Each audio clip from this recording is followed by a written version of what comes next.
मध्य प्रदेश में एसआईआर यानी कि मतदाता सूची के विशेष गहन पुनरीक्षण में दावे आपत्ति को लेकर आरोप प्रत्यारोप का दौर जारी है। इसी क्रम में शाजापुर जिले के शुजालपुर में कांग्रेस प्रतिनिधि मंडल ने एसडीएम राजकुमार हल्दर को ज्ञापन सौंपा, जिसमें बिना जांच के मतदाताओं का नाम काटने का आरोप लगाया गया। जिला कांग्रेस अध्यक्ष नरेश्वर प्रताप सिंह का कहना है कि शुजालपुर में कई मतदाताओं को नोटिस और कई वार्डों में 50 से 60 लोगों पर आपत्ति आई है, जिसकी कोई जानकारी नहीं है। प्रशासन से निष्पक्ष जांच की मांग को लेकर ज्ञापन सौंपा। इस दौरान कांग्रेस जिला अध्यक्ष नरेश्वर प्रताप सिंह, वरिष्ठ कांग्रेस नेता रामवीर सिंह सिकरवार, रचना नीरज जैन, अचल सिंह मेवाड़ा, अशोक परमार, वार्ड पार्षद भूपेंद्र सोनी, शरीफ पठान सहित अन्य कार्यकर्ता मौजूद रहे। लेकर आप एसडीएम से मिला है। आज यहाँ हमारा कांग्रेस पार्टी का प्रतिनिधित्व मंडल माननीय एसडीएम साहब से मिला है। यहाँ शुजालपुर में हमारे कई मतदाताओं को नोटिस दिए गए हैं और कई वार्डों में 50-50, 60-60 लोगों पर आपत्ति आई है और वो आपत्ति जिन जो व्यक्ति है उनकी कोई जानकारी नहीं है, कौन व्यक्ति है, कहाँ का निवासी है, ना कोई मोबाइल नंबर है।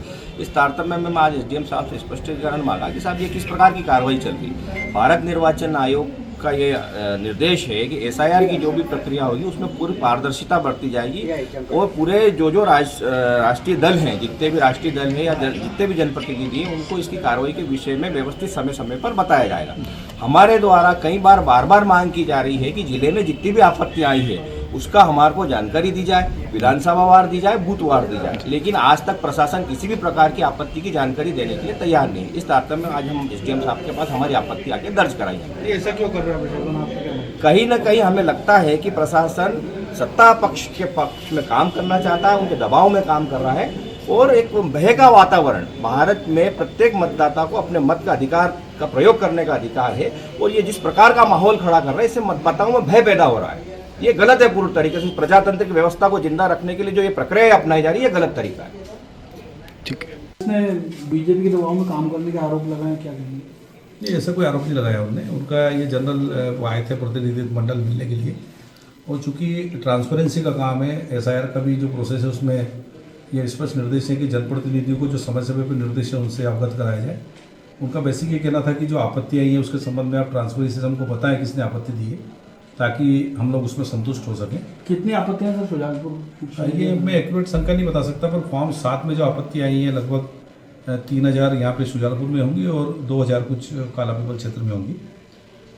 प्रतिनिधि मंडल को मेरे द्वारा यही अवगत कराया गया है कि हम जो रजिस्ट्रीकरण अधिकारी के रूप में या सहायक रजिस्ट्रीकरण अधिकारी के रूप में हमारे तहसीलदार काम करते हैं, कुल मिला के हम लोग निर्वाचन आयोग के अधीन उनके जो निर्देश बने हुए हैं, उन पर नियमावली बनी हुई है, उसके अधीन ही काम करते हैं। वोटर के संबंध में निर्वाचन आयोग के निर्देश, लोक प्रतिनिधित्व अधिनियम 1950, निर्वाचक रजिस्ट्रीकरण अधिनियम इत्यादि कई नियम बने हुए हैं। हम जो काम करते हैं उन नियमों का अधीन ही करते हैं और जो भी हम डिस्पोजल करेंगे उन नियमों को अधीन ही करेंगे। ये इनको हमने आश्वस्त किया है, जिस बात से वो संतुष्ट हुए हैं और अभी गए हैं यहाँ से। सर, फर्जी आपत्तिकर्ता पर किस प्रकार की कार्रवाई की जाएगी अगर कोई पाया जाता है? उनके द्वारा ये बताया गया है कि तथाकथित कुछ आपत्ति ऐसी है जिसमें संबंधित ने दिया ही नहीं और उनके नाम से आपत्ति हुई है। मैंने उनको बताया कि आप ऐसा कोई आवेदन दें और हम उसकी पूरी जांच करेंगे और जो नियम बने हैं उसके दिन हम लोग अकॉर्डिंग विद लॉ काम करेंगे।